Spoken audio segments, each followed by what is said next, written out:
Thank you very much. I'm more fortunate than most people.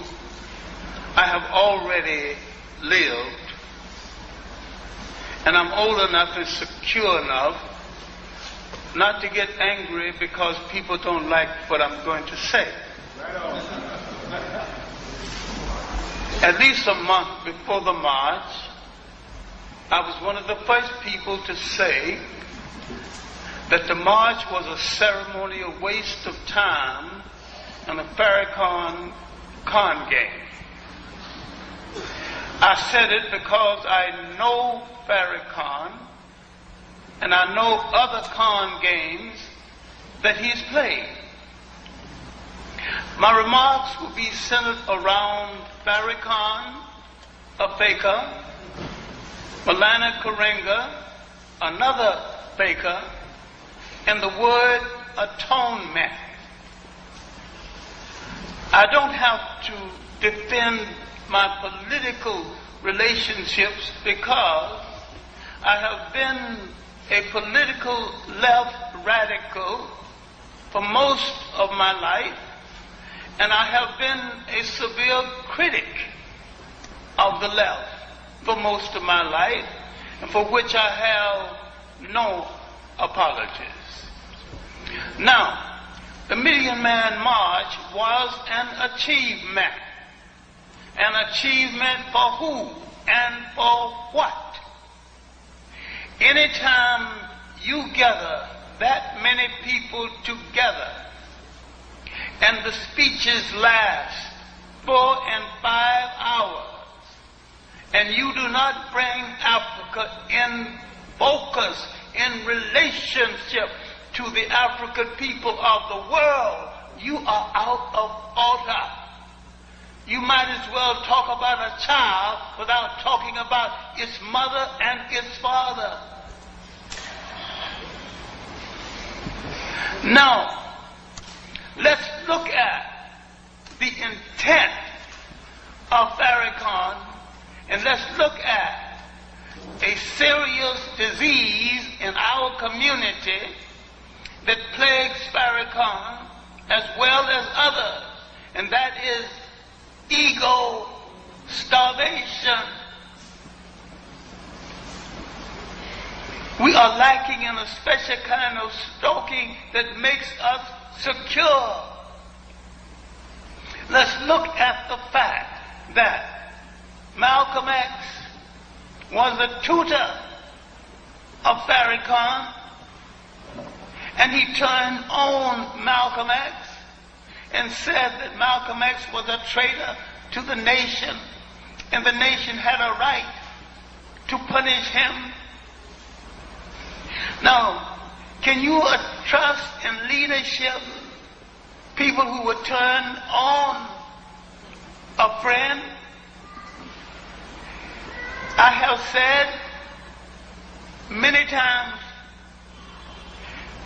if Farrakhan would sell one of his stretch limousines, he could send a black student through medical school. You have gathered to aggrandize a faker who is not accountable to you for anything. He has not accounted to you for the $5 million he got from Libya. Libya is part of the fundamentalist Arab clique who wants to Islamize Africa or destroy it. Who congratulated him after the march? Libya and a high politician from Iran. Libya has been instigating to move to the south into the great corridor that is Sudan.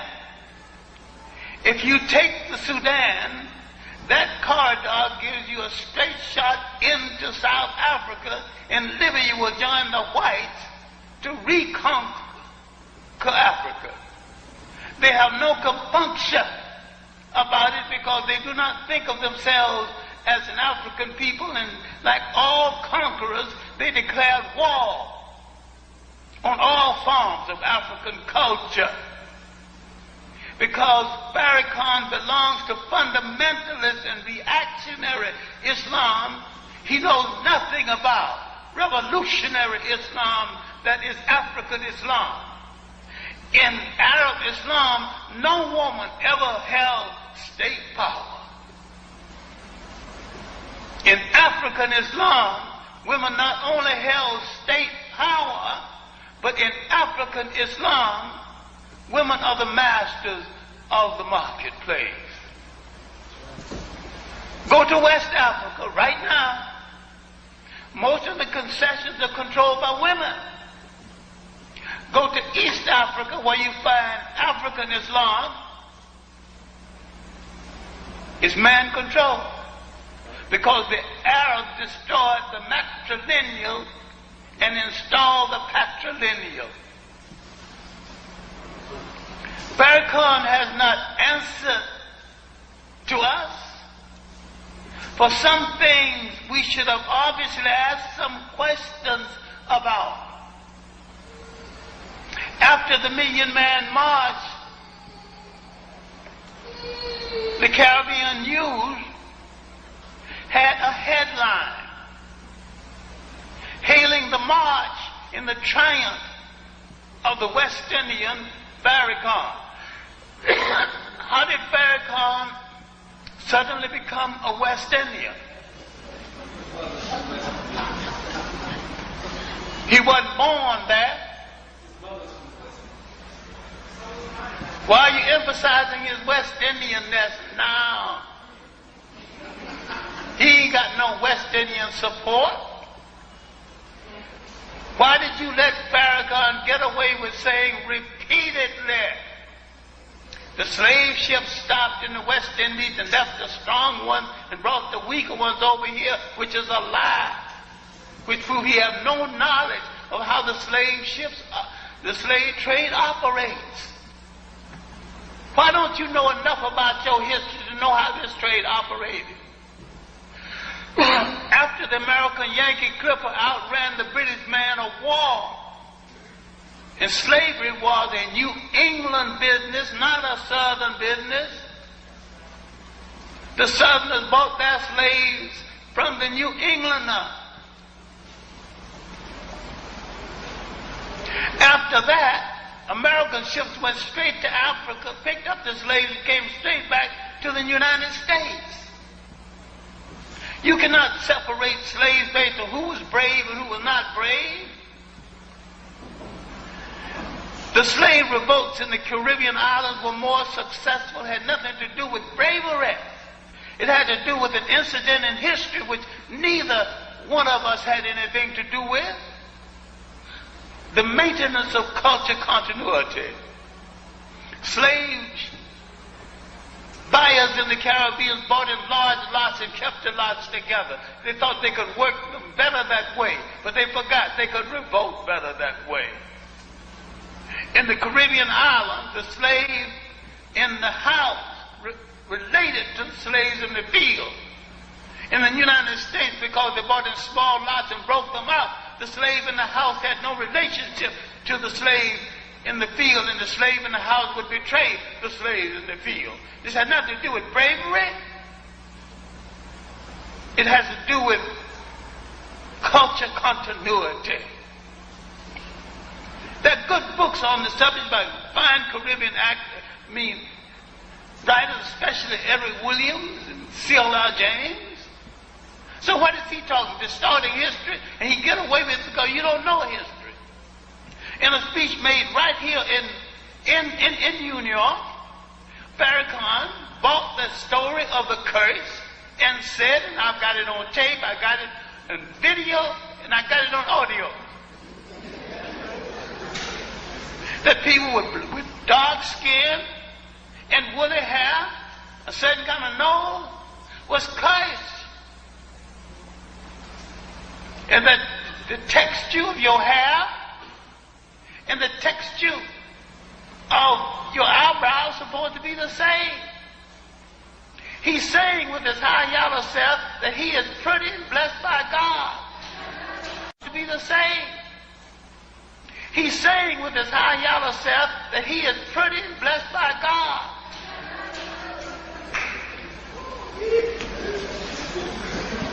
And you're buying it, applauding it, and following after this con man. Now you would follow him to Washington. It was an achievement. An achievement for who? Anytime you gather that many people together and fail to mention Africa, you might as well build a body and leave out the heart. No matter where your body is in this world, your political and cultural heartbeat is in Africa. You call an Italian American. He's not pleased. He calls himself Italian. He's been here 5 generations. He still says Italian. He mentioned the country of his origin. His Americanism is a giver. But the country of his origin is his birthright.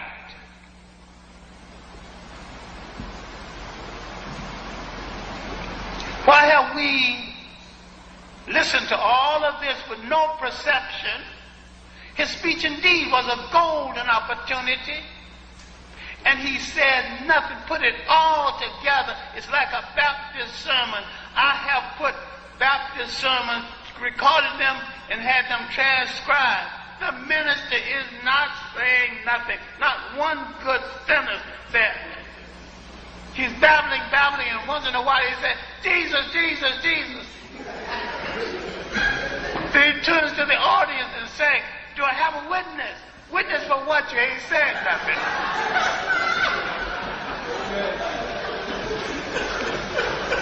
And we let people get away with this feel-good rhetoric and run games on us and open up our pockets and put money in the collection plate and go out and say, oh, what a fine sermon. He ain't said nothing.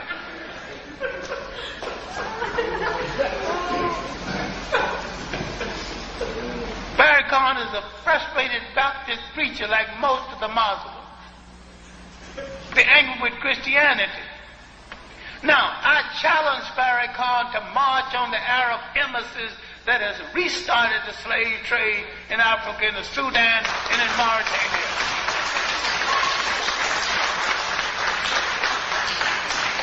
If he and the rest of the Muslims are not ready to deal with the slave trade in Africa, they're cowards and hypocrites.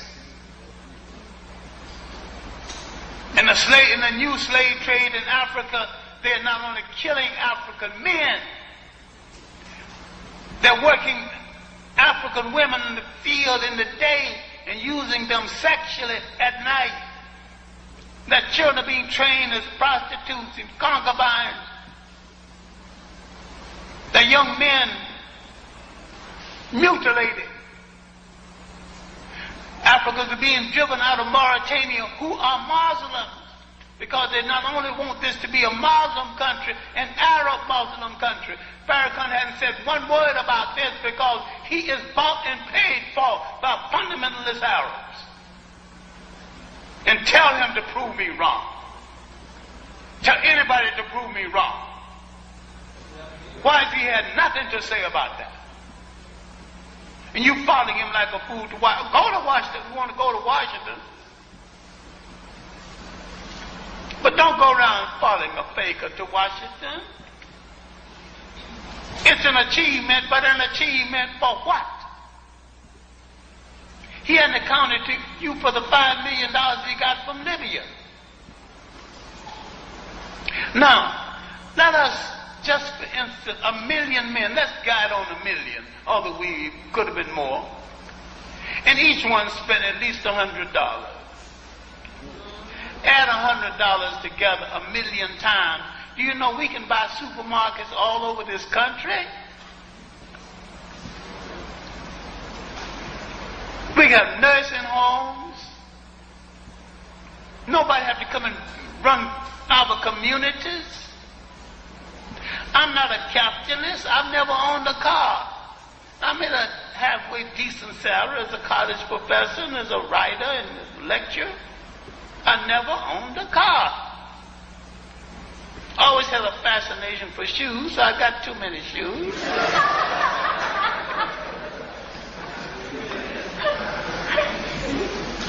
I came from sharecropper background in Alabama, and I never disassociated myself with the working class. And I've always had some disagreement with the left, and still have it, because I think some of them are a bunch of fakers.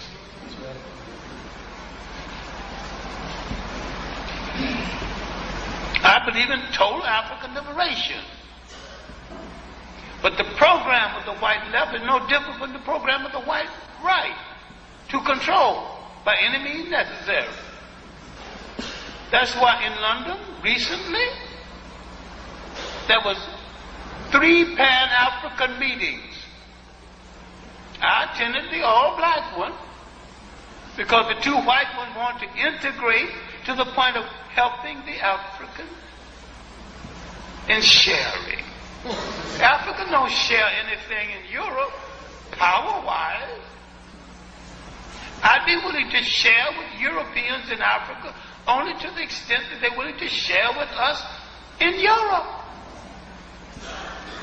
I want to see in Africa as African control as Europe is European control, but not the same way.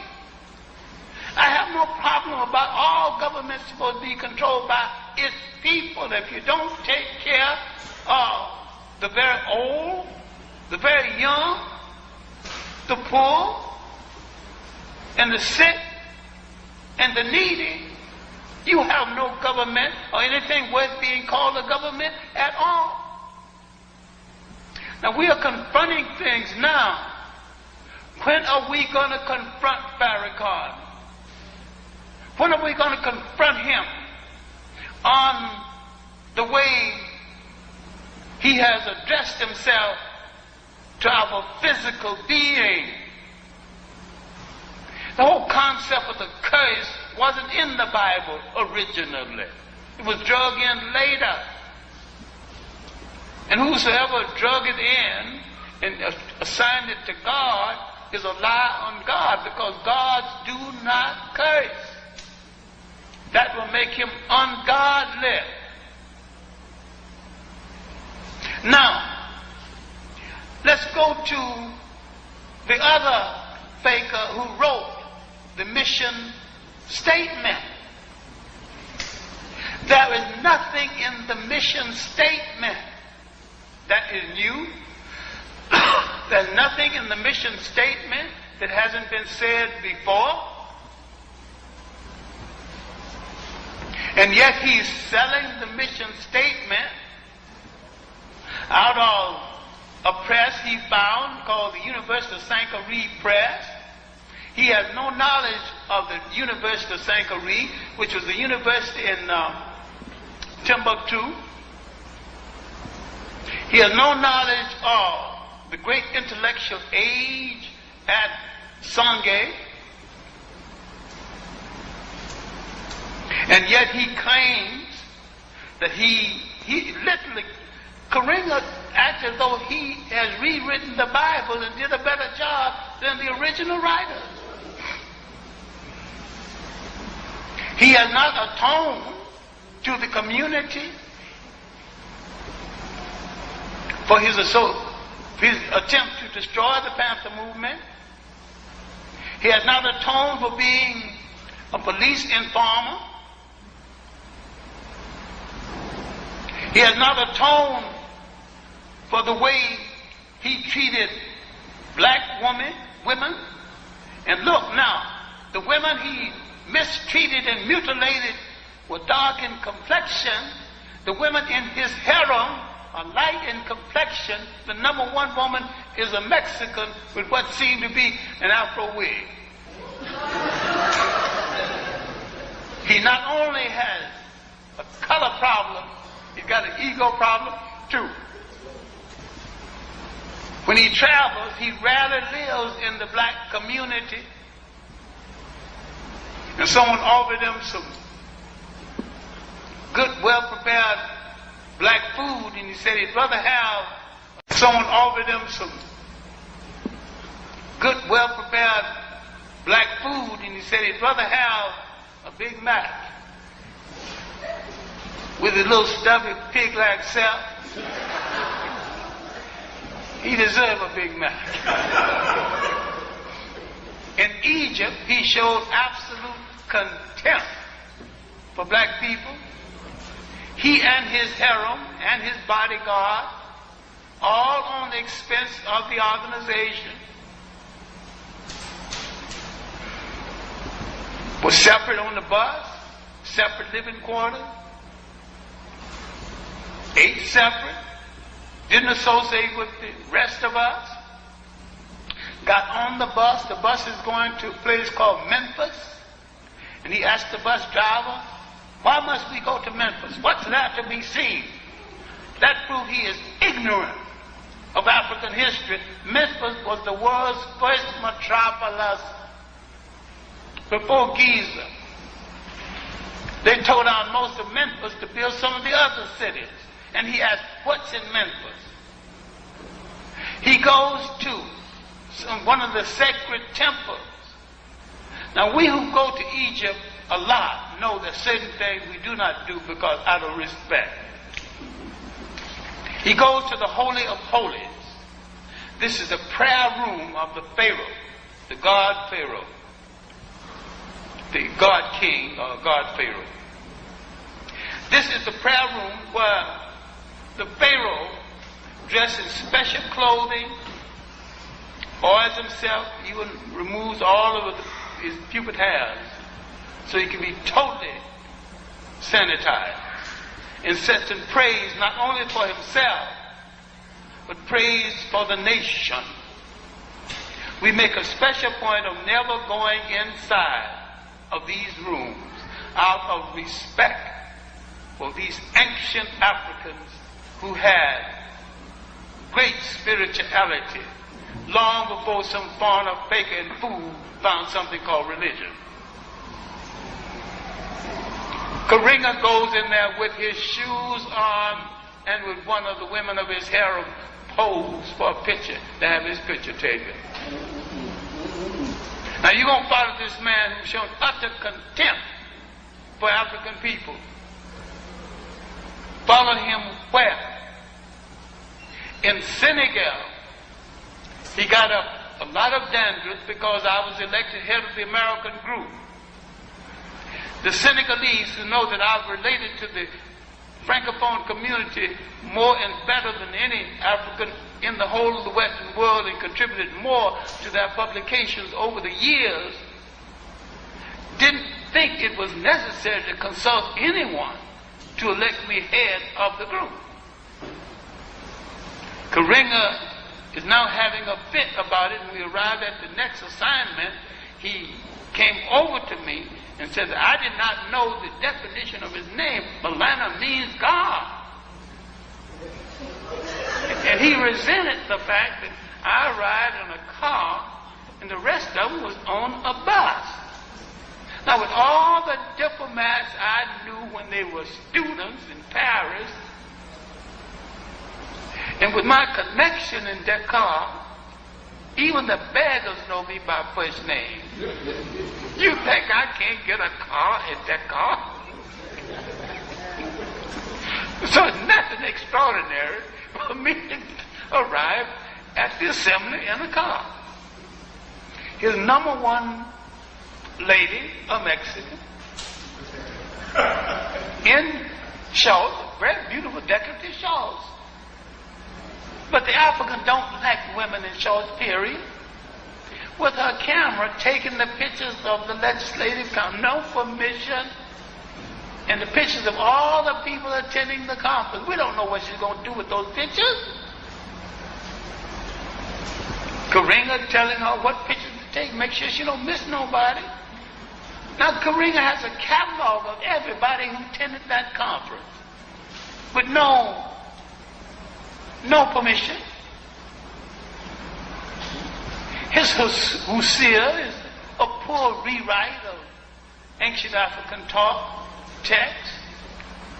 This man has never accounted to us for this betrayal. He writes a mission statement. Now, if Farrakhan had stood before that audience and just said, I want to call your attention to a 19th century messenger who spoke better than I have ever spoken or maybe ever will, and just read David Walker's appeal and sit down, that would have been enough. For David Walker said more than Farrakhan ever have said or ever will say. Have he called attention to Chancellor Williams' message at the end of his book, The Destruction of Black Civilization, his master plan? That would have been enough. Or Sheikh Anta Diop's message for economic salvation in a little book called Black Africa, the Politics of a Federated State. That would have been enough. We have had great messengers. And we come down now and glorify fakers, women mutilators, liars, people who ridicule us about our color. We make them millionaires, give them stretch limousines, and they spit on us. That's right. I'm saying that we have to reward true and honest leadership. I do not believe that any program for African people can afford to leave out Pan-Africanism, African world nationalism, and the values of a traditional African society, because if you search the values of a traditional African society, they had socialism not only before Karl Marx was born, but before Europe was born. And if Karl Marx said this was primitive, Karl Marx was a liar and a mistaken, misguided European. It was not primitive. It worked. It worked because they built societies that had no word for jail because no one had ever gone to one. They built societies that had no social agencies because no one had needed one. In a meeting, 10 or more, 3 or more of African people, if Africa is not brought into proper focus in relationship to the African people of the world, the meeting is out of order. And any meeting that accepts us as a minority is out of order. When you take all of the African people in the Western world, all of the African people in the Pacific, 100 million African people in India, 750 million African people in Africa, we number 1 billion people on the face of this earth. Suppose we decided just to make our underwear. Look at the kind of factories we'd have to open overnight. Just underwear. Then next let's start to make our shoes. We can employ 2/3 of our people just taking care of each other. All we have to do is to turn to each other. Look in the mirror and find a partner. See who's staring back at you. We can discard the Farrakhans, the Karingas, other fakers, believe in ourselves. And let us understand that the Baptists alone take in more money than 7 European nations. You haven't asked what happened to this money. We have failed to demand accountability. We have to do this. We can make a revolution, and we can be the leaders of that revolution. And remember, the people must be taken care of. I'm not talking about giving money to loafers who are not working. I'm talking about giving money to people who deserve. That most people would work if you could find it for them. Right. And I'm talking about finding jobs, sustaining each other. finding jobs, making bread for each other, making clothes for each other, repairing each other's homes and preparing your own home. I'm saying move like a nation, think like a nation, and supply for yourself everything that goes into the making of a nation. I see no future in capitalism. I've fought it all my life, and I don't even have to argue this point. I see no future for capitalism in Africa. You go to Washington, appeal to corporations, and the corporations got their seed money from the slave trade. It's too much of a contradiction. You big enough, build your own corporation. Build your own corporations devoted to your own needs. And not a corporation bleeding people dry. Building a corporation and develop a society based on socialistic values is not incompatible.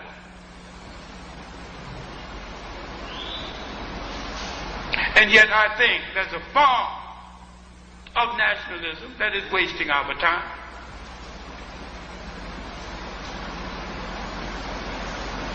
There's a form of nationalism essential to our existence. I'm not too clear what a cultural nationalist is.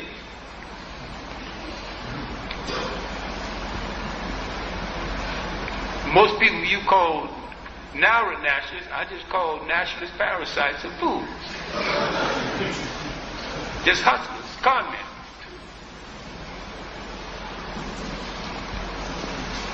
I will end this by saying that there is no future for African people except some corporation for themselves, and our own salvation must come first. I'm saying you can give the world a new humanity. I do not think you can exist in this world out of context with the rest of the world. I think you should need to form a partnership, not only with the white working class, but with all the working classes of the world.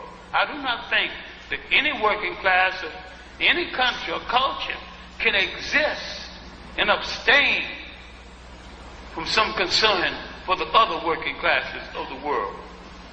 I see no hope for capitalism except a new form of fascism, more ruthless than anything we've seen before. Let's go back to atonement and let's start. What are we atoning for? Let's have some understanding about it.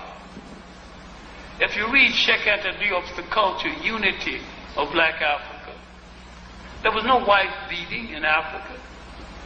There was no female disrespect in Africa. We were drafted against our will into a society that had fear of women. We had no fear of women in an African society. We knew she was the life giver. In most African societies, men rose each morning and prostrated themselves at the door of their mother and did not rise until she said, "Accept my blessings, precious fruit of my womb." These same men who paid this kind of respect to their mother turned out to be the fiercest warriors Africa ever knew. So there's strength in paying respect to the woman that gave you birth. We had no confusion about this. We developed this confusion away from home. You don't beat up no woman in Africa. You might do it now because Africans are confused now. When you married someone in Africa, you married her family and she married yours. If you want to deal with 50 cousins, 100 uncles, if you can deal with all of that, then go ahead.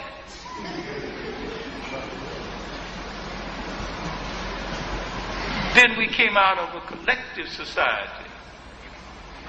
We have forgotten what made Africa great. before foreigners threaten their greatness. High morality and collective discipline. Somehow, we have to find the road that leads us back to that Africa. Thank you very much.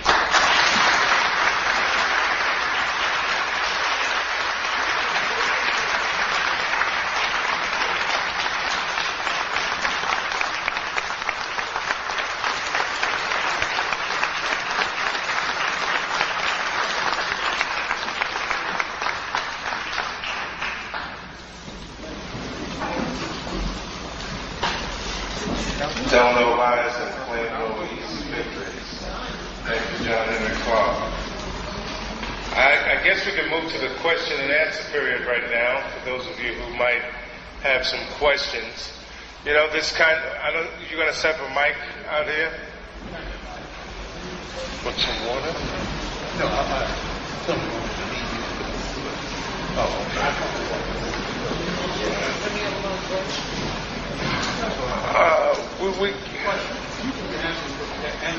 Okay. John Henrik Clarke will be back in just a moment. But, you know, this kind of discussion is one that needs to go on. It used to go on all the time in our community when we had individuals around like W.E.B. Du Bois. Malcolm made most of his reputation, and he got better known because of debates, and he was willing to debate anyone about any subject, particularly around the subject of the liberation of black people.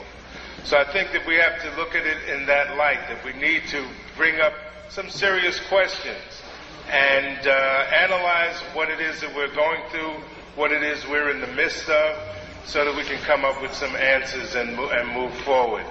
There's still some questions that need to be raised. I'm hoping that in the future, the Nation of Islam would be open to coming out and not assuming that every question that's raised is an attack on the nation. That we all have questions that we need to wind up working out so we can all be on the same page, so we can move forward. So I hope that in the future they will be willing to come out and engage in those kinds of discussions. So I guess they're going to set up a mic over here. Okay. I guess they're going to set up a mic, so if you have any questions, John Henrik Clarke will be back in just a moment. So if you have a question for him, you can hold on to that.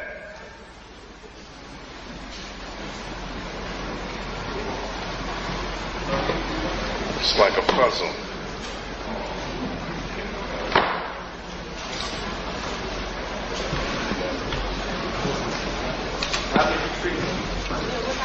I don't know what apnea trees.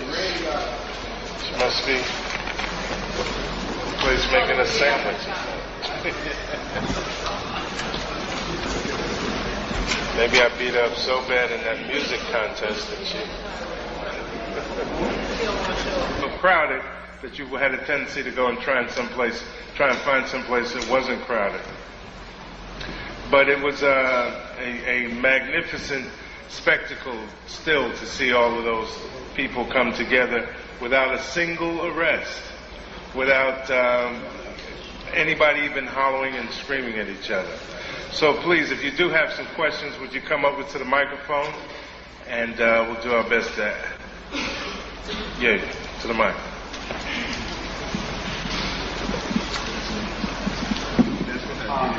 I just wanted to ask a question. You know, I go to these meetings and I keep hearing about capitalism and socialism, and we never really talk about how do we amass capital. Whether you're a socialist or a capitalist, you still need capital.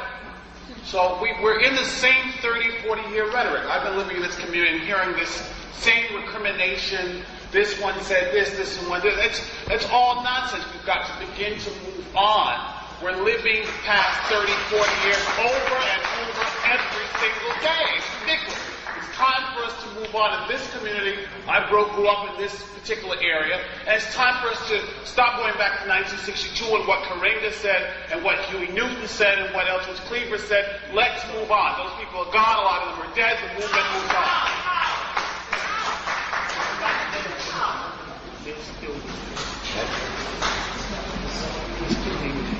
I don't know what the question was. I don't know what the question was. It sounded more like a statement. But I think the purpose of what we're here for today, you talk about Huey Newton's dead and things. Obviously these issues haven't been resolved, because if they had been effectively resolved in a principled way, then Ron Karenga wouldn't have been the drafter of the mission statement.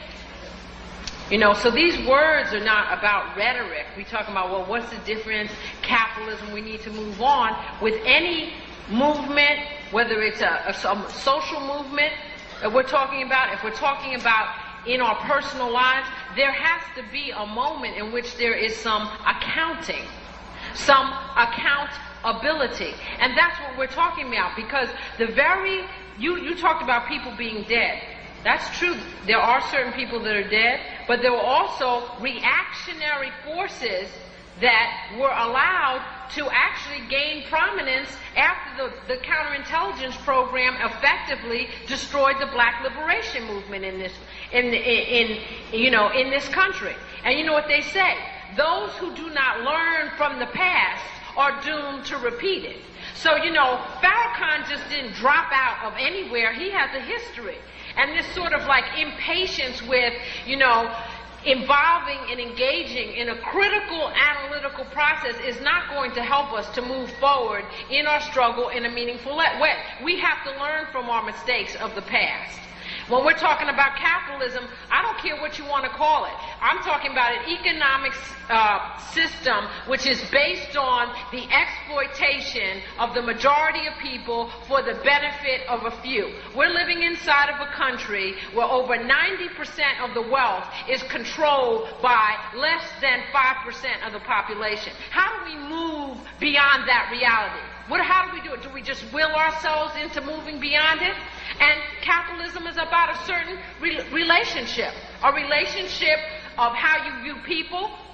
I'm not a capitalist because black folks were the first capital in this country, okay? I'm not with any system that's based on the exploitation. So yeah, we got to start somewhere, and part of the starting point is analyzing. There has not been, as Dr. Clarke stated, any kind of atonement, any kind of day of reckoning. Why isn't Farrakhan here right now answering these very questions? He's not accountable to anybody. I'm sure Libya gave him another $5 or $10 million. How do we move forward when we're not going to talk? Dr. Clarke mentioned specific ways that we can begin to move on. We can begin to move on by taking control of our communities. But we can't be idealistic about how that process begins, because anytime we begin to get power, we're going to come up against political repression. You want to forget about brothers who right now, like Mumia Abu-Jamal, if it wasn't for people organizing, he would have been dead right now. Okay?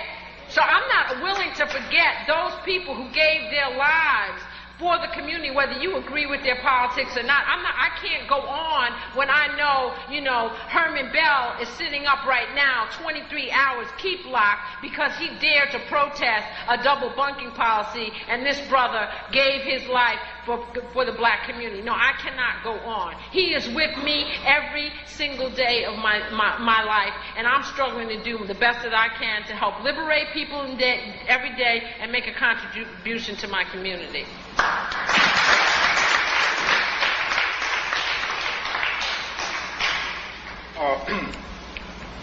have a question. I would like to know your thoughts on this. And the question is basically a statement, and then you can give me your thoughts on that yourself and Professor Clarke. And the question goes as follows. I believe that the big question black people has to answer is not whether we are real men. That is not the question. The real question we have to deal with is what is the correct strategy to use to free us from oppression. I believe that we have been doing the wrong thing in going for self. And I have an example of that, and that is that, as many of us know about, during the 40s and early 50s, many of our people left the South in search of jobs. So what we had is that many men left the South in search of jobs, and they left their families in the South. Now, what we had then is a number of men in the North who were going for self and seeking a job, and then you had all these families in the South who were left basically unprotected because the men were in the North. So we have all these unprotected families in the South, men going for self in the North, and our oppressors, the racists, they were able to terrorize us in the South, and they were able to terrorize us in the North because each individual man was going for self and saying, well, I'm up here looking for a job in order to support my family, so therefore I cannot involve myself in any effort to protect the community from the racist whites who were in the North. So because of that situation, the racists were able to terrorize us in the South and terrorize us in the North, and right now we are faced with the situation that we are dealing with today. So I would like to hear your thoughts on that.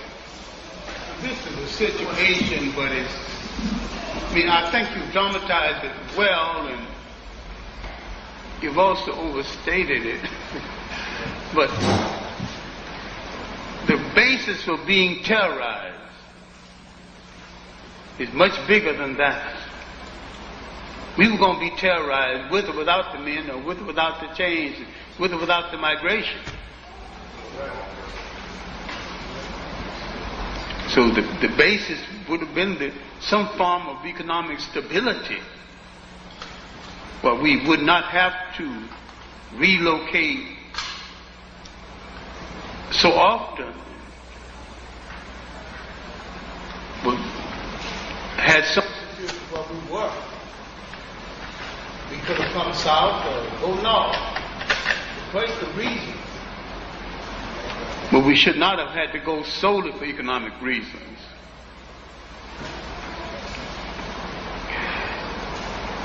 The problem is,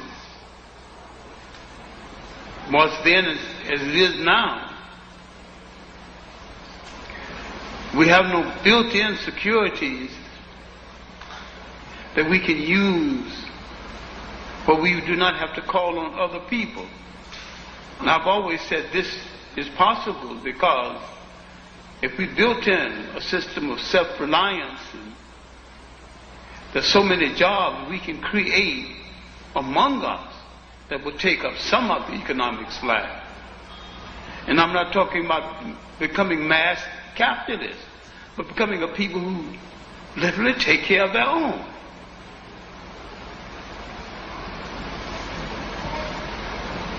What I'm talking about is a form of internal socialism. Now, you may or not understand what I'm talking about, but when I'm talking about a system of internal socialism, I'm talking about responsibility and the maintenance of the humanity of the whole group and caring. And I can use the word socialism and communism interchangeable because it exists long before the Europeans start using it. I'm talking about caring societies where each person got according to his needs. And I've seen it practiced among sharecroppers and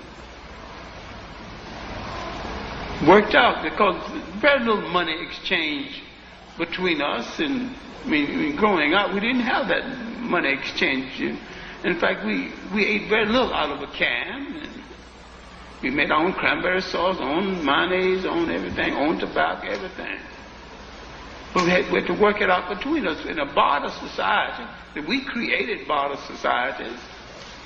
If you make my corn, I'll make your shoes, and then I can't fight you. If I fight you, I couldn't get any shoes. You fight me, you can't get any corn. I'm talking about this kind of social exchange existed before Europe. My argument with the socialists and with the left in general, that we did not have to go to Europe to get the concept. Because we already had it without dogma. That's away from the subject, but We have to look deeper into our history. We had a whole lot of solutions. Firsthand that other people are giving to us secondhand.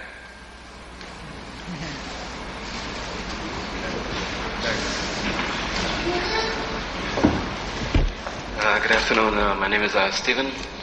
Dr. Clarke, please help me as I go along. What I do is I'm working with two groups that are interested in the extended education of our children. And I'm dealing mainly with an Afrocentric aspect of it.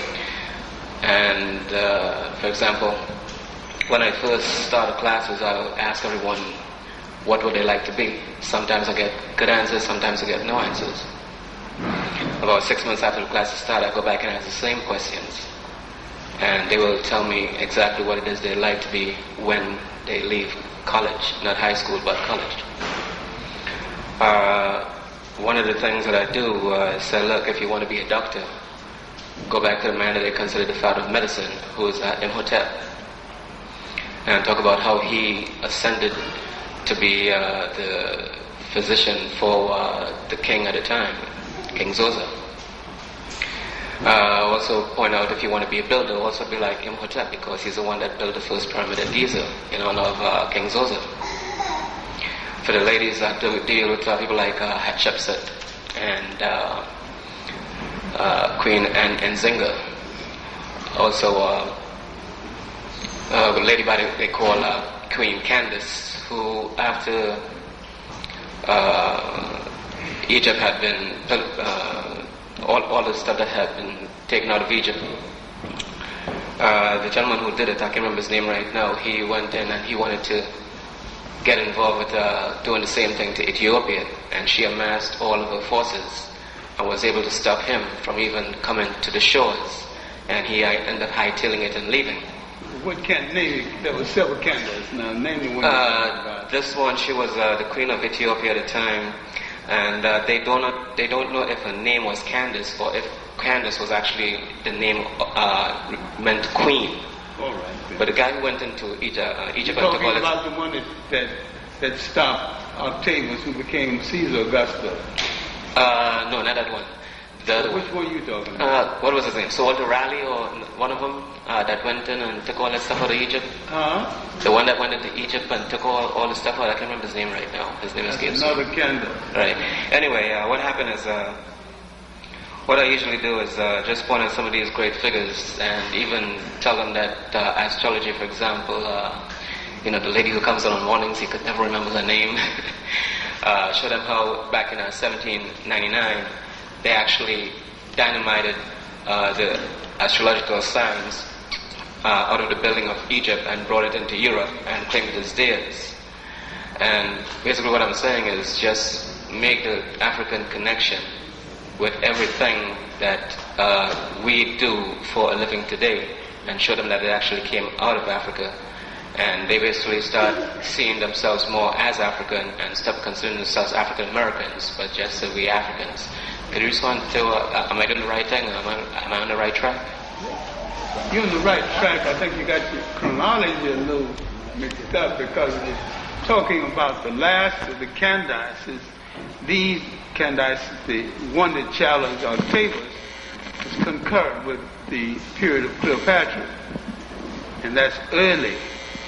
That's the period approaching the AD period. Like 39, 40 BC, approaching the AD period. I need it like this. The word Candace means queen. And see, the real Ethiopia gave birth to the country called Egypt. In fact, Ethiopia is the parent of Egypt. And too much emphasis has been placed on Egypt. And not enough emphasis has been placed on the southern African origins of Egypt. I wish people would read a whole book on Africa and just start reading a few pages and confusing me. I'm a history teacher, you know. I can tell how much you read when you talk.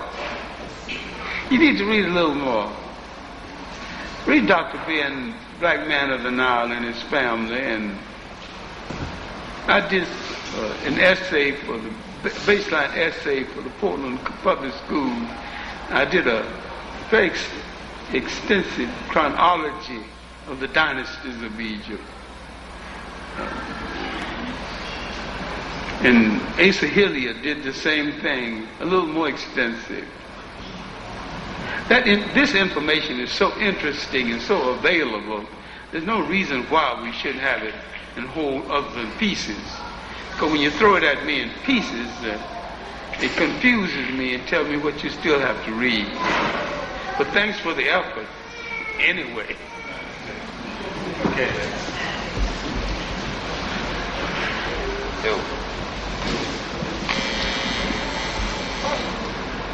First of all, I'd like to commend everyone for coming in because it shows that... I'm not hearing you.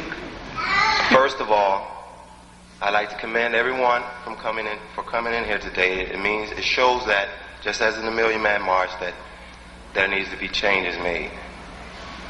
But the problem is that the problem that everyone has been having in this struggle for this common goal is that you're sleeping, meaning not awake. You're not realizing what is happening before your very eyes because your anger is misguiding you. You have to let go of the anger because it keeps a mental block on your brain to realize what is happening before your very eyes. Because it's going to take me a couple minutes here. I'm sure you guys are going to appreciate this because I've descended here to this planet to come talk to you. Because as I sit and contemplate my circle of existence, my persistence will overcome all resistance. For instance, I've reached other levels of consciousness many cannot perceive. And I've come about a realization that my people are being deceived. What was that supposed to mean, sir?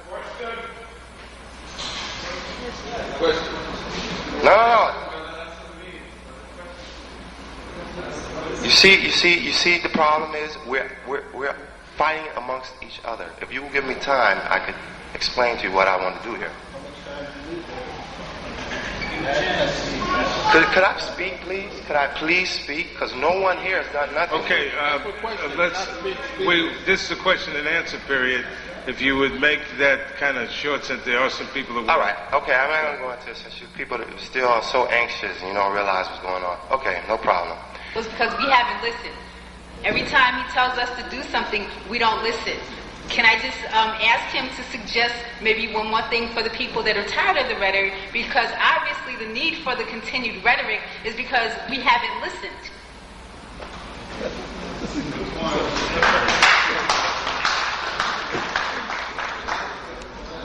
No, I maintain that had the traditional black leadership done the job expected of them that they were supposed to do, there'd been no necessity for the Million Man March. Not that I think the Million Man March had a legitimate necessity other than Farrakhan's ego anyway, but had Darker Height with almost 1 million women at her disposal and Pretty Jesse with still a following, had they taken care of their constituency the way they should have, the people would not have been listening to Farrakhan. That it was an Islamic game, and I don't think we listened as well as we thought we did even to Farrakhan. As a people, we react more than we listen, and sometimes we react to a lot of things we do not thoroughly understand.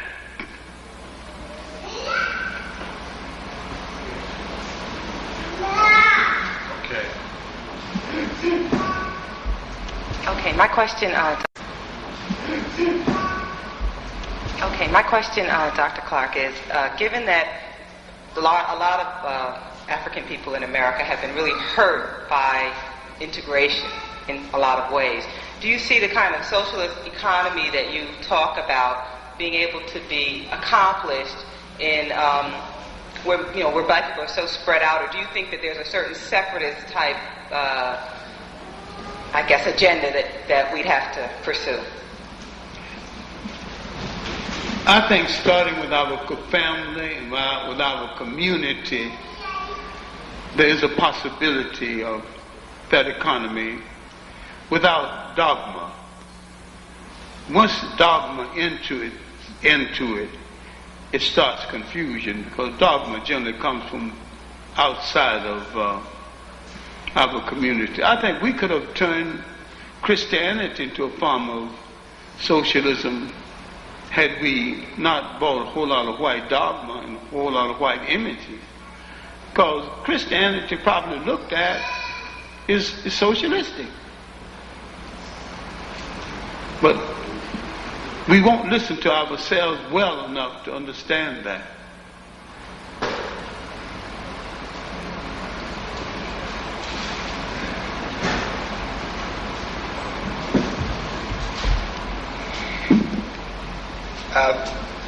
I'm not trying to waste your time here. There is something I wish that was said at the rally. I wish somebody had said to the men that were assembled there, for every one of us that are assembled here, there is one of us in prison. Just so you sort of get a feel for what's happening here. For every person you see in this picture, there is a brother or a sister in prison right now. And I wish somebody had said that at the rally. So do I, and I have no argument with that.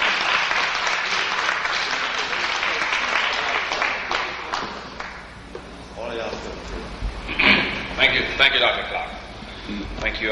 Thanks to the panel. So to ask, perhaps, I think for many people who went to the march, this is just a brief statement, that the reasons for going was a kind of desperate need for reassurance that our brothers really weren't our enemies, that our brothers, in fact, could be our brothers and our friends and our lovers and our family members and people who, when we were in need, we could turn to them. Perhaps no one else in America, black or white, could have made that many men come. I certainly don't think of many people in activist movements generally who could have gotten 1 million men to Washington. Perhaps there was something about the coalition that was brought together which was able to do that. And again, if not, then in large part I think by this desperation a lot of people went who felt they had to go just to be there with other men to in a public show of goodwill. And of course in brotherhood. I just want to ask, though, to everybody on the panel, do we have to destroy capitalism, behead Karenga, destroy Farrakhan and the Nation of Islam, to move positively on the community level, to give us some ideas, just some simple ideas as to how we can trust our friends, our family, our brother, and use our resources in small ways so that our victories can be more focused towards our real efforts, what we need to do immediately to relieve the pressure that we're feeling. No, we do not have to destroy them. We have to bring them effectively under control and tone down their effectiveness and let them either speak for the collective or stand on the sidelines.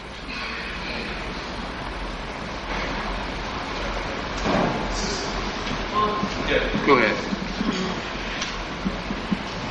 I mean, once again, I feel like, anyone who speaks out and just raises some issues that I think should be of concern to the community, that we have to place ourselves in some sort of defensive posture. I don't think that anybody here is suggesting that we need to behead Karenga, but I think that, as Dr. Clarke said, as has been, stated in other forums, that we need to hold him and Farrakhan accountable. If we don't have an open discussion, for example, about the millions, the multi-millions that were raised around this march, and that question isn't even put forth, whether it's through kickbacks through bus companies, whether it's from vendors, whether it's from the $50 that's now being asked for the videotape. If we don't begin to say, hey, what about that money? And where is it going to be, where's it going to go? You asked, which comes first? Do we have to destroy capitalism? No, I think that, many people in this room are activists in small ways.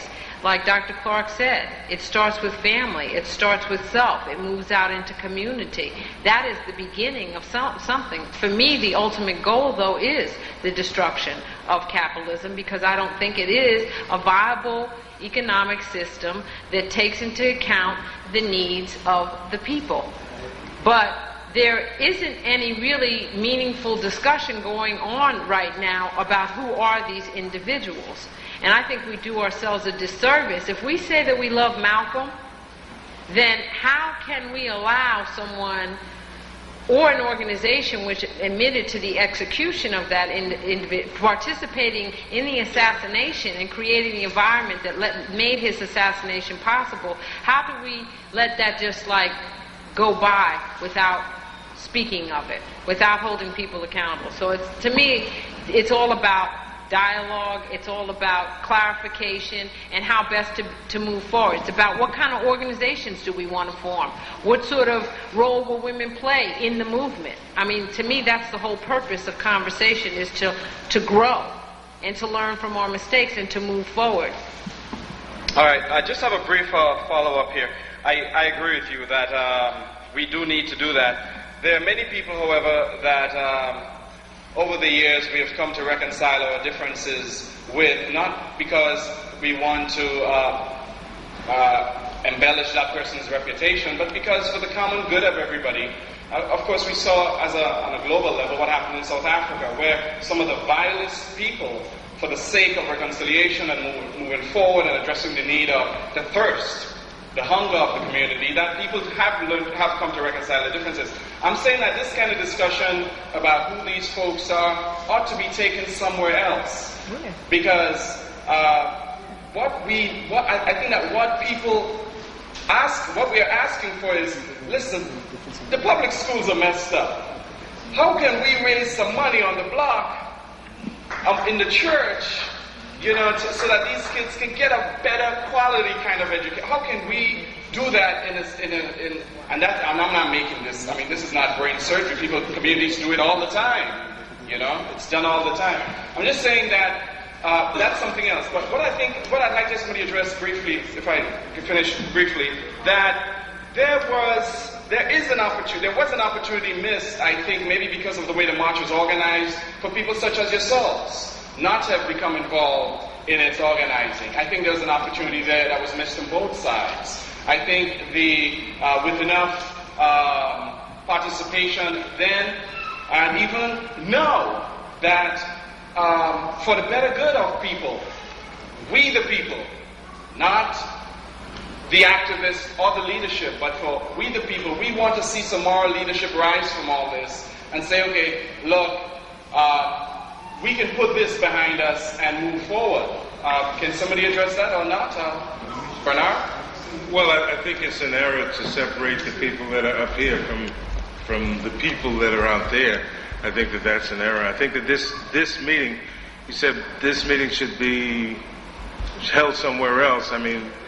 Where else? This is where the meeting was called. This was called to it says, form beyond the Million Man March issues of leadership, accountability, vision, and developing a program for liberation and development. And I'm not referring to here, I'm not referring to that. I'm referring to a discussion concerning questions of fault that are in the leadership of the people who led the Million Man, concerning questions of fault that are in the leadership of the people who led the Million Man March. I am saying that I don't know how many people's sons, family, I don't think there's anybody here who has a problem who disagreed with the march or what it accomplished. I know it. Okay. All right. But then I can speak personally because I think there are a million personalities there. I thought you were. Then I can, because I want to say there are a million people there. And, well, Bernard, the meeting, the discussion that I think ought to be held behind in a different place is this ad hominem attack. Is the ad hominem attack? Is that kind of vituperative attack on the characters of people who we will have differences and we'll have agreements with? I'm not trying to say that. I'm not trying to stifle the discussion. I'm saying that we want something else, but not the attack on people. That can happen. That can happen. Okay, there. I think you're making another assumption again about the we. You know, I think that this meeting was called for a specific purpose. That it wasn't an ad hominem attack, as you put it. I think that a lot of people don't know who these players are, and that there's some questions that need to be raised, need to be looked at. If folks are called together again, I think the question of money, where's that money going? I think the question of vision, that has to be done. I happen to be one that thinks that the march was premature. I think the march comes after you do the work in the community to bring people together and celebrate what you've done. They brought people together to do what? Primarily, a lot of money was made and no accounting was done for it. And I think some of the questions that were raised here are the kinds of questions that need to be raised if we're going to really understand what it is that happened on October 16th.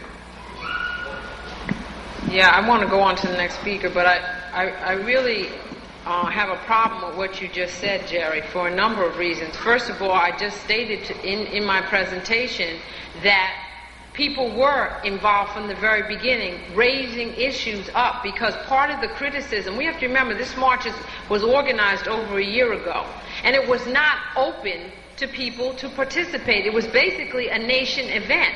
The way it got opened up was through people struggling and criticism and forcing them to open it up. But the nation is not a democratic organization. Let's not forget that. However, once it became opened up, what we struggled for is we were told, bring your criticisms, bring your concerns. Like I said, I was in a meeting where I talked to Conrad Muhammad myself. And I raised criticism about the role of women, for one thing, because I do have a problem with a march, not with brothers bonding with each other, not with them coming together and trying to fight against. I mean, in the one hand, it's like I said, there's this stereotype of the black man as criminal, as we don't help each other, that we don't support each other, but a lot of us don't feel that way and have a different experience of the black man. So the extent to which we bought into that hype and that racist stereotype of black men, a lot of brothers felt the need to come together and say, no, we're not about that, we're about something positive. And I'm not saying that I have a problem with that, but what I'm saying is that participation around the question of political prisoners. We were told that political prisoners would be included in a meaningful way. Now, you can't look back and say the political prisoners were meaningfully included, because they weren't. They were excluded and they were marginalized, despite the fact that we were told that they would be given some prominence. Instead, we had a 2+ hour presentation by Farrakhan where we heard about how tall the monument was, and if you put a 1 in front of it, then we come up with the year in which the slave trade started, and all. I mean, all of that, that was what a lot of the, it was, and for some people that appeals, but we're talking about concrete solutions to the problem. So I'm saying that some of the criticism, and the other issue is when are we, in a meaningful way, going to address the question of black enemies of black people? When? Are we ever going to address that? Or are we going to tippy-toe around that and just have some sort of like unprincipled unity based on color alone? There are black enemies and class enemies of black people, and we need to deal with that. This might not be the time, but it is a serious question that needs to be dealt with. Right.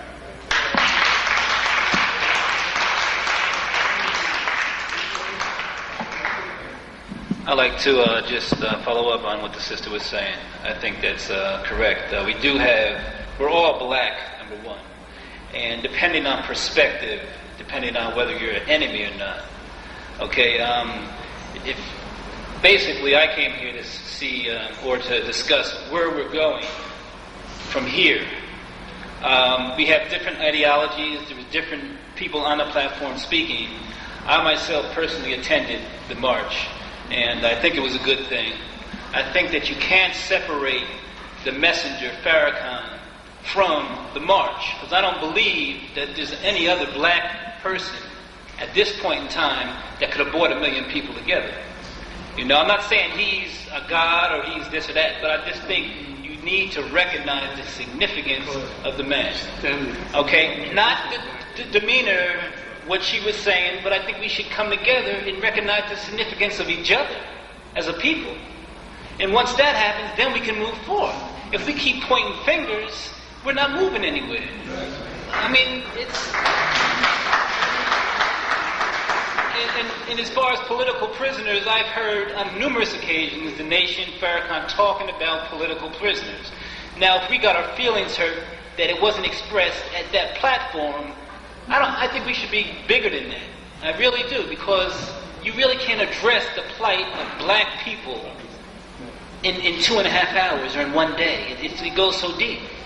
And I respect the panelists, I respect Dr. Clarke, I respect the sister, and I'm just glad to be here. And what I think the march did do was bring us together and hopefully start dialogue and not point fingers. It's not necessary, because they can point fingers at you, and then where are we going?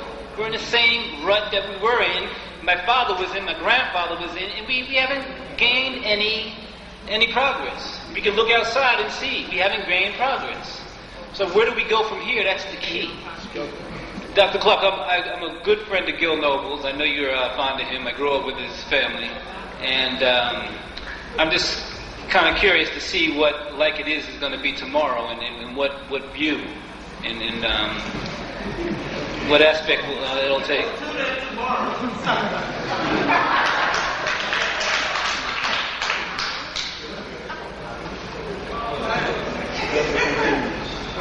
Look, I respect the brother's opinion, but on the Liberation March, I reserve the right to know who's in front of me and who's behind me. And if I'm on a Liberation March, I wouldn't want a Roy Innes on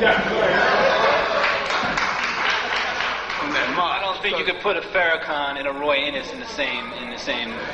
Well, they're both bought and paid for, so why not? I'm sorry. Excuse me.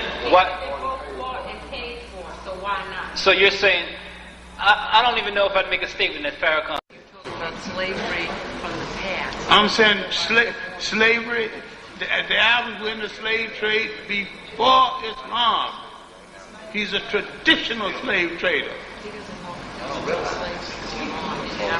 There's still slavery going on in Mauritania and the Sudan, and I've got documents. I brought back a PhD thesis 2 weeks ago. I was in London 2 weeks ago seeing some of the victims of slave trade in Mauritania and in the Sudan.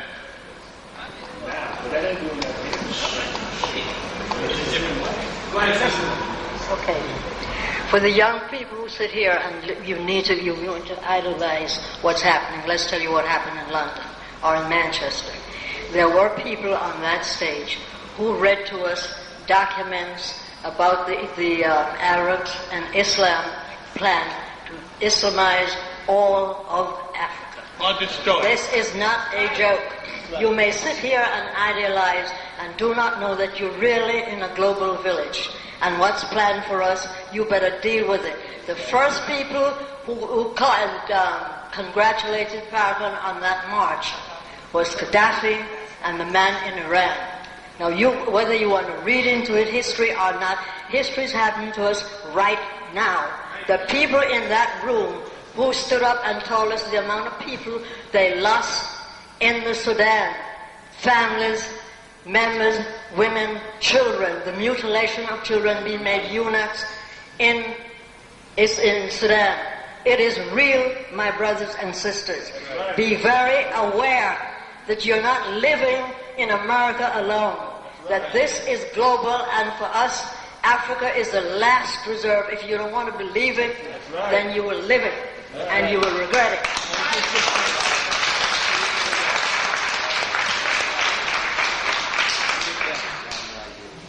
I just want to say that people, black people who take the position that we should have unity for the sake of unity, I think that is totally outrageous. I think that is one of the problems that has been going on.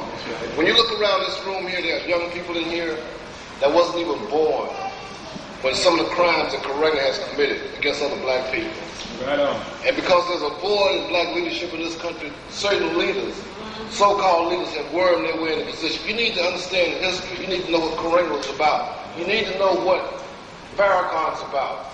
And I don't think we've been laboring the point of talking about Farrakhan, because we've got young people out there who don't necessarily know about Farrakhan's history or know about Ron Karenga's history. Let me tell you a little story about Ron. I'm going to be very brief because there's some other things I want to say. He took, in 1968, he took a garden hose, a water hose, and stuck it up a woman's vagina, a young girl, and blew her up and killed her. He informed against the Black Panther Party members in Los Angeles when Black Panthers was patrolling the streets in L.A. The Los Angeles police cops used to take the Panthers' gun from them and let us keep their guns. You don't even have a clue to what this man was about. You don't even have a clue to what Farrakhan was about. In terms of what the sister was talking about, political prisoners in jail today that's rotting in jail, it's amazing, but I understand it to some extent. This is not to take anything away from Nelson Mandela, but we came out into the streets in millions across this country. We got political prisoners who are rotting away in jail today, and we can't get 25 of you in a hall. That's a damn shame. And Farrakhan should have spoken more about political prisoners. We got Albert Washington. She talked about Herman Bell. We got Geronimo Pratt. And there are women who are locked up that we don't even talk about. Right. We can't even get you out there for that. So they would be derelict in their duties if they didn't expose these people to you. When you have a shop and who wore why for the FBI, when you have all of these so-called leaders running around that has legitimacy now. The other thing about the Million Man March, it was a missed opportunity, because those of you who are down in Washington, D.C., you have nothing in your community to come back and tie into. There was nothing concrete you can do in the community. That was a field goal. It was an inspirational thing. That's all Washington was about. You got on the bus and you went home and you came back to your communities and you come to forums like this and you say, what can we do? What can we do? That should have been thought about ahead of time. If it wasn't for the money, it should have been thought about in terms of the drugs within our community, infant-mortality rate in Harlem, Devil Stuyvesant, and Brownsville. There are some things we can do as a people that don't cost money. We can start an escort service, escort some of the elders from the subways at night who are afraid to walk the street. We can close down drug houses in our community, and we organize to do that. That don't cost no money, just a little manpower. Yeah. Those are things that we can do. There's a lot of things that we can do in the black community, but for you to come up here and say, let bygones be bygones, I say the hell with this spacious reason. That's outrageous. We all have atone. You cannot atone. Listen, my brother, I'm not gonna get off of this review. Well, I'm speaking to the overall people here. There are many things you can do. You can get involved behind your political prisons. You can get involved in terms of your communities. You can deal with drugs within your communities. You can close those houses down. You can take people to stop some of the violence that's going on in our communities and whatnot. These are some things that we can do. They are concrete things. But please don't ever close your ear in terms of the hypocrisy, in terms of some of these leaders that's out here in the streets out here. Because what's going to happen is you'll have other people following those people, and we'll be here 5 or 10 years from now, those of us that's alive, trying to tell you, don't deal with those people and whatnot. If Farrakhan can get 16,000 men at the Harlem Armory, and you would think that's impressive, and you say no one else can do it, but what organization did they join afterwards? They went back to work. They went back to, it was a feel-good meeting, that's all. They were frustrated. They came out and they heard he raved about the crackers and whatnot and how we are oppressed, but he offered no solutions to that. You should ask about some solutions. That's what we should be talking about. We should expose people and we should offer some solutions. Some of the solutions are, and some of the solutions that you can do, I just offered you solutions, brother. You can organize some people, close down some crack houses. You can organize some people. You can organize some people to escort some of the elders, people that work at night that's afraid to work. You can stop some of the violence in the community. You can do these things and whatnot. But what I'm saying to you is simply this, is that when they left out of D.C., they had organizing committees around the country. Those organizing committees are not intact. They're not talking about ongoing work. If you get $1 million of anything together, you should have a program where it's going to be continuing going on. What happened to the money? That's a legitimate question. What is going to happen to the money? Who has a say in this? They went to voter registration. Listen, please, don't close your ear to constructive criticism to some of these idiots that's running around out here in the streets and whatnot.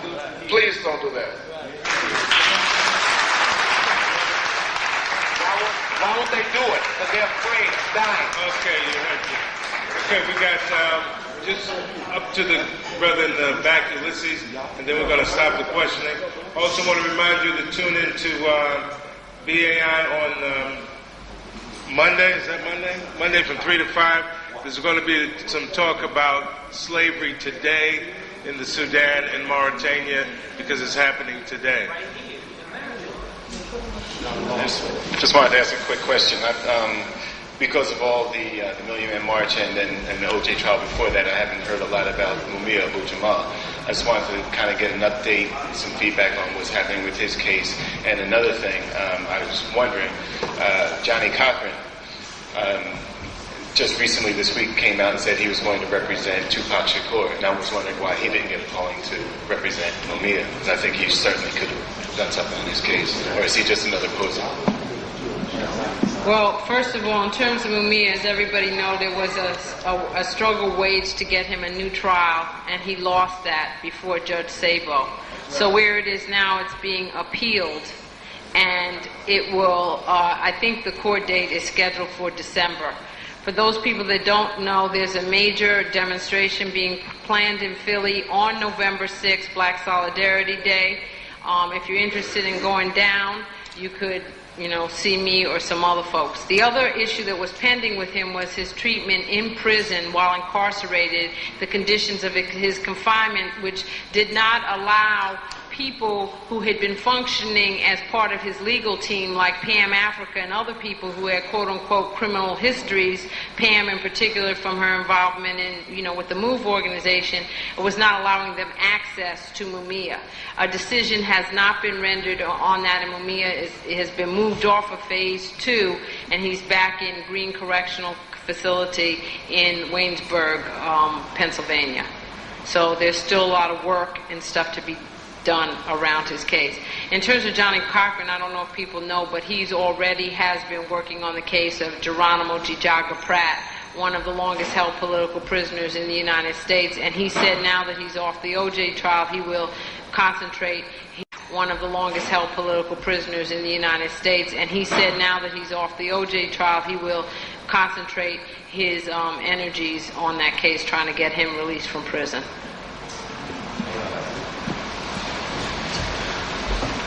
I want to thank the panelists. Make one small comment about pointing fingers. I think we do need to know who we're working with at all times, because that was what led to the downfall of so many movements. I think that was the origin of that phrase, fox in the chicken house. We have to be sure we know who we're dealing with so that they don't in turn turn us in or cause the movement to disintegrate. Another thing is a few questions. I know, Dr. Clarke, I've heard you speak about when you first came to Harlem, there were political clubs and places you could go to interact with people of like minds where you could have philosophical discourse. I was wondering, was there any kind, I'm not familiar with a whole lot of clubs or organizations like that. That one question. If there are, I'd like to be made aware of it, or maybe you can make these people aware of. Number two, about the, I heard people talk about public education, talking about, I want to know, is it necessary that we separate, or is there some way that we can enforce our own particular curriculum in the public schools, since they are public, and we do we constitute the majority of the people in that system? Is there any way that we can control that and give our young people relevant education? Another thing is the black press relevant today? Do they have any legitimacy, or are they responsible for informing us to a certain degree that we might know what's going on?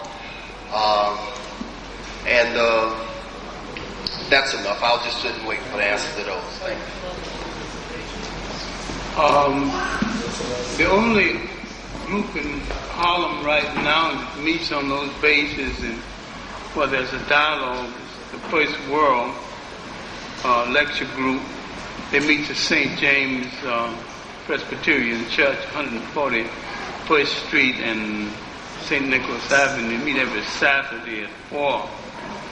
The kind of groups that I talked about when I was growing up intellectually in Harlem in the 30s and 40s, they don't have those groups now, because I belonged to the old Harlem History Club at the time, the Modern Trend Club. That was the Yoruba Debating Society and the Dunbar Debating Society. We could talk and disagree with each other, still loved each other then. Now if you disagree with people, they want to kill you. And I'm sorry, that kind of atmosphere don't exist in Harlem anymore.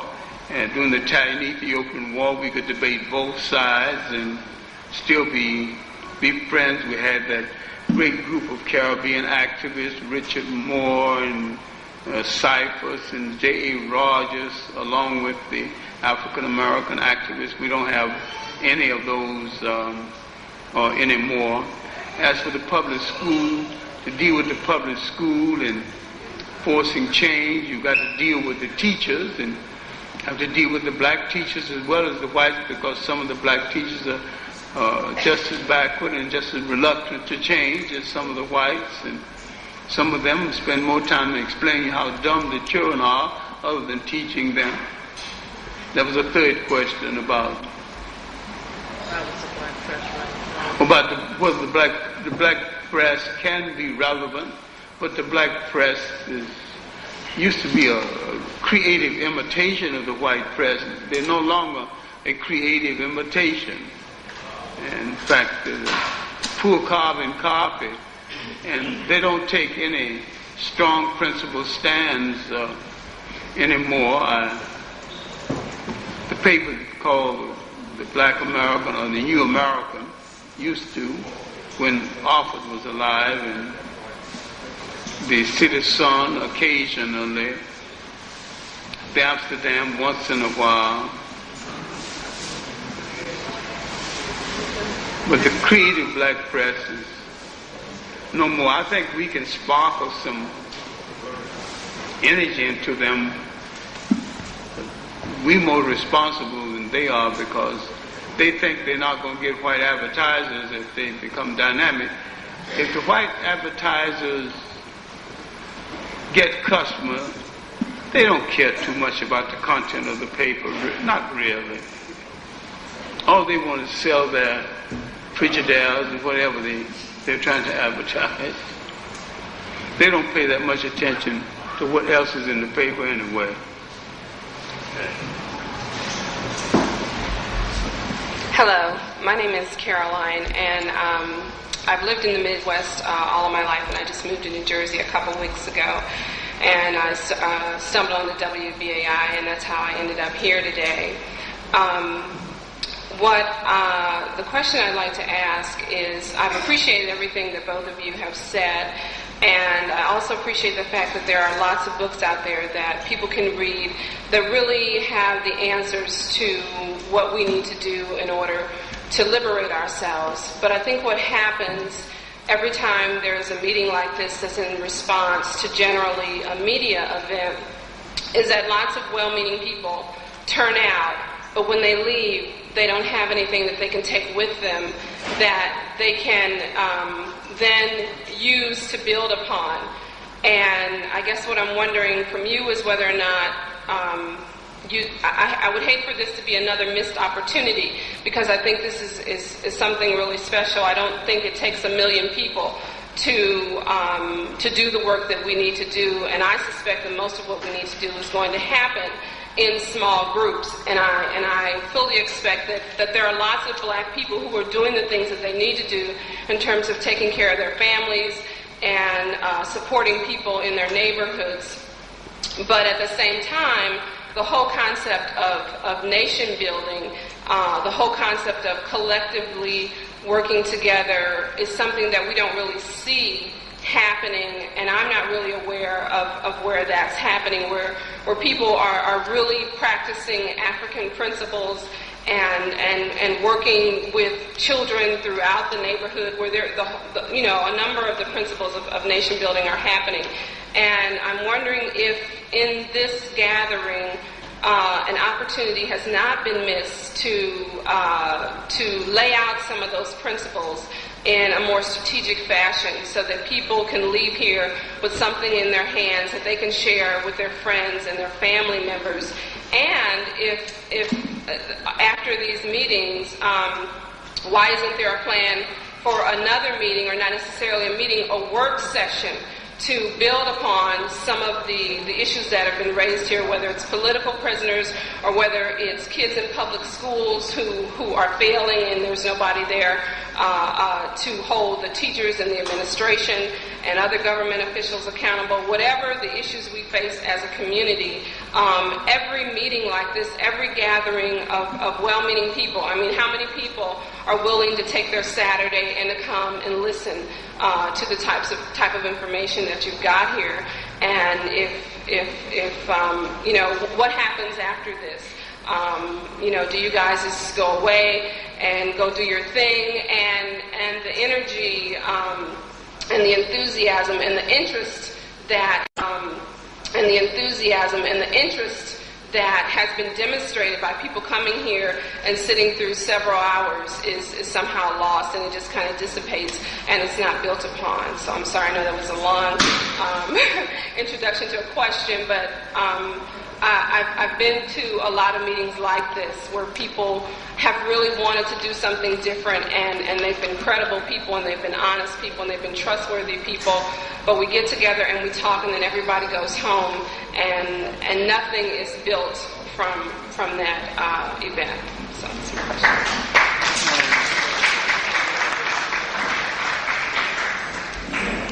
I have no argument about what you're saying, but and these things are being done not as well as they should be, but some people are functioning in the manner that you're prescribed, just not enough. And it just so happened we were brought here to discuss some specific things, and that wasn't exactly part of the agenda. We could have, if that was part of the agenda that brought us here. But we're limited in how much time we had to take. But we are not unaware of any of the things that you said. And in some way, we are both participants in that kind of process. Sister, I appreciate your comments. I have often felt the same way. Attending public forums like this, you get a lot of information and you always wonder, well, now what? Before I came here today, I was at a meeting of the organization that I'm a part of, which I stated earlier is the Campaign to Free Black and New African Political Prisoners. And I think that what all of us face as we try to do organizing work is, number one, where do we concentrate our energies? For those of us who are working, unlike in the 60s where, when my husband was in the Black Panther Party, they lived, ate, drank, slept the Black Panther Party.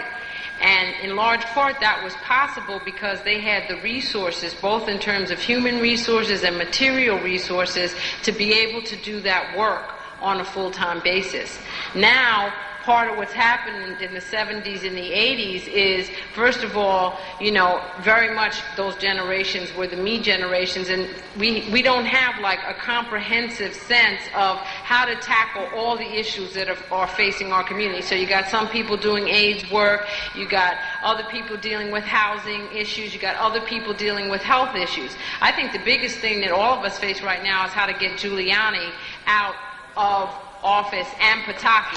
That should be our goal right here in New York. And in terms of voter registration jobs, I believe that we need to start organizing right now for how we're going to make that happen, to identify a candidate that we think is going to address our needs in our community.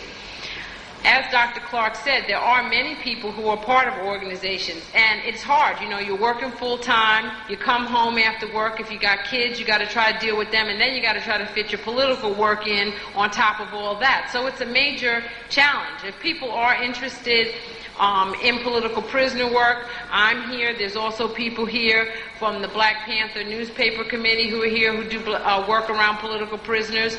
That is one area in which we're focusing our attention. However, in dealing with political prisoners, we also say that those prisoners came out of a movement for social change that resulted in them becoming prisoners. So I don't think like, you know, I have to take issue with what the brother said about like this is my pet issue. I don't believe that a movement that does not support its freedom fighters and people don't support their freedom fighters can ever hope to achieve meaningful liberation. In South Africa, the South African people never allowed the masses in the world to forget about Nelson Mandela and their political prisoners, okay? And so we understand that COINTELPRO created a vacuum, and in that vacuum, opportunist individuals emerged. It is our, you know, hey, you're right, brother, everybody atones. I did not hear Karenga atone for the atrocities that he has committed. I didn't hear it at the march. I haven't heard it yet. And if he has atoned, I still say to him, to Sharpton, and to Farrakhan, your role in the movement should not be one of leadership. We need to hold you accountable to some standards. Let's see over time whether or not you're true to those standards. And if in fact you prove to be true, then perhaps you can then emerge from a position of leadership. If I got abused by someone, I'm not going to just pretend. If somebody killed my mother, okay, or kill my father, or kill Malcolm X, no, I'm not. One year you can't come out with a video talking about how, that's right, I helped to create the atmosphere to kill Malcolm, and I'm not going to apologize. And next year, you make atonements through, you know, Kabila Shabazz, and you hand the mother some money, and then all's forgotten. It doesn't work like that. So all we're trying to say is there's got to be a process and a mechanism for us to hold individuals accountable. And that's what I thought that this was the beginning of, to raise some of the issues. But I agree. If it's all about talk and it's not walking the walk, then what are we doing? Wasting our time? We just up here, you know, gabbing. There are a lot of people in this room who are activists. And we need to build organization, and we need to figure out how to concentrate our energy. Good afternoon. I'd like to figure out what you just said. One of the things in fighting a revolution, we need to have a revolution within a revolution first before you can confront the true enemies. That's one thing you need to expose these guys. And one of the things that bothered me of Farrakhan's speech in the Million Man's March was his duplicity, his double language in the speech, which I found very sinister. When he said, I'm not a racist, I'm not an anti-Semite. Why must he defend himself to a captive black audience and at the same time talking to white people? I found it very sinister. I was really troubled by that. That's all I have to say. Okay, that was the last question. You know, Ron Daniels. That wouldn't be fair because I think some other people. No, just one. It's mine. It's a small question. But John, you talk. Small question. Yeah, Dr. Clarke wanted to respond to that. Okay, go ahead. No, go respond. You got to respond. Right? Did Dr. Clarke want to respond to that last question? Did you? Good. Let me see. John Henrik Clarke. WBAI with Latrice Lee, and she asked you, who do you think were leaders up today? And you said most of the people was showmanship. Am I right? Now I would like for you to tell me, ship. Am I right? Now I would like for you to tell me, the Nat Turner Automatics, what do you think of him? Both of y'all can answer that for me. Well, look, Automatics is my personal friend, and I love him, and I protect him, and I support him. But I don't put him in the category of world leader. I place him in as community leader, and he's a good national leader, but he has not risen to the status of world leader. Okay, that's what I want to hear. Because I see him in the struggle, and he called all these bus trips to go to support Abu Jamal, right? And I never see the Nation of Islam number there. None of that rest struggle. But I never wait a minute now, but I never hear them giving matters a lot of credit of keeping the fight going. Look, I'm not lacking in my respect for Automatics. No, I'm not saying that again. But I answered the question based on how the question was worded.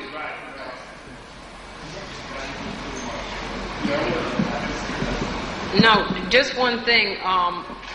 The question keeps coming up around the Nation of Islam and their support of political prisoners. And it's true within the last year, because they were criticized that they've given more coverage to the issue of political prisoners. But one of the questions that we raised with Louis Farrakhan and the nation was, if you can march 1 million men to Washington, can you send 10,000 down to Philadelphia to save the life of Mumia Abu Jamal? And he did not do it. He did not do it, and he said he would. He also said that he would make a financial contribution given the overwhelming legal costs that the team was facing. He did not do that, and he said that he would. No, I'm just saying the status is that there's ongoing struggle with him. I don't feel that we need to convince Ben Chavis, who himself was a political prisoner, that of the need to support political prisoners. Okay? So there's a lot of, like I said, issues and struggle that we've been engaged with these folks for over 5 years, and it has not manifested itself in any kind of meaningful or concrete support. And this goes back to a question that Dr. Clarke raised. You have to understand, a lot of the brothers that are in the joint who used to be in the Black Panther Party, they converted to Islam. But they are about a revolutionary Islam, and the nation does not support them because of that. They do stand in opposition to the Arabization of Islam and to the role it is playing in Islam. They don't support slavery in the Sudan or Mauritania. So I think that, we have to look at that difference even amongst Muslims and revolutionary Muslims and the role of the nation. Yeah, you're right, they're all different sets, but then we can't suspend our analytical abilities, and nor can we, for example, as a people, for some people, it might not be a problem if we have police informants leading on our movement. For some people, maybe that's not a primary contradiction. They don't see that as a big deal. For me, it is a big deal. For some people, it's not a big deal that, Farrakhan lives like a king in Chicago where black people are starving. Maybe to them that's not a contradiction, that he got, however many stretched limousines and he lives in a palace. Some people feel like he's God and he deserves it. Well, if he deserves it, I say every black person deserves to live like that. And we're not talking, the other thing about Farrakhan and the nation is they did not just come up, brother, excuse me, they didn't just come out overnight. What I said, if we're going to talk about police brutality, why isn't the fruit of Islam protecting the black community against police brutality? They are not there in the community standing up. They have never inserted themselves in a meaningful way into our community. How come they're not in the community feeding the community, housing the community? And how on the one hand can we think that the nation presents a threat to the U.S. government while the U.S. government is giving them contracts? The U.S. government never gave the Black Panther Party contracts. And the other thing is, do y'all think that if Huey was alive today and called 1 million black men and women and children to Washington, that the National Guard wouldn't have been called out? And if you think that it would have been called out, I want to ask y'all why. Because obviously the nation is not a threat to the status quo. It is not a threat. It is not a threat, and it never has been.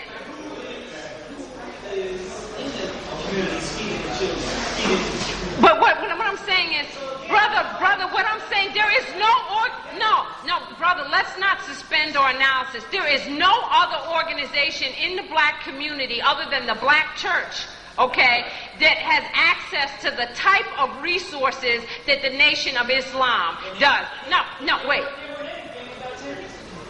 No, and I'm saying, how are those resources benefiting and improving the quality of life for everyday black folks? And if they're not, I got a problem with it. I got a problem. Maybe you don't.